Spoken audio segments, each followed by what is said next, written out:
шайбаны ортого таштоо деп атайбыз. Ишкилик чыкканда мен шайбаны так ортого таштайм. Ошону силер не туруп алдыңар? Хоккей бул жөн гана хобби. Алар келечегин ойлошу керек. Кечирип кой. Бир күнү турмуш кыйнаганда жөн гана кетип калышат. Бизге чоң мүмкүнчүлүктөр ачылат. Эмне деген турнирлерге барабыз, канча деген жеңиштерге жетебиз. Мен командадан кетүүгө аргасыз болуп турам. Биз да кетишибиз керек болуп атат. Рахмат.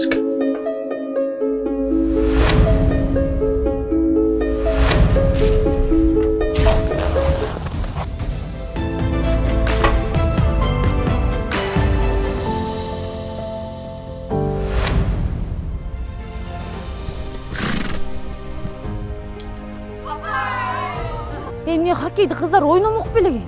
Эмне хоккейди эркектер эле ойнош керек экен. Түшүнсөңүз, балдар гана ойношот. Кыздар адамдар эмеспи? Балдардын келечеги деп биз да аракет кылып жүрөбүз да. Жардам бере албайм. Рахмат! Сага ишенип балдарыңызды тапшырсак, сен кылмысың я. Токтотпо жигиттер. Сиздин башка үй бүлөңүз бар деп баары айтып атпайбы? Жакшылап даярдансак, чет өлкөгө биринчи кыздар командасы болуп барабыз.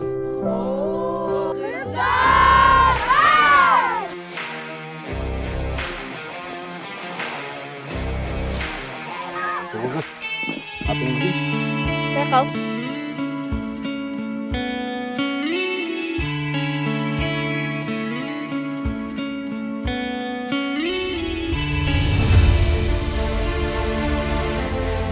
Кыздар, хоккей кандай ойнолот экенин көрсөтөлү?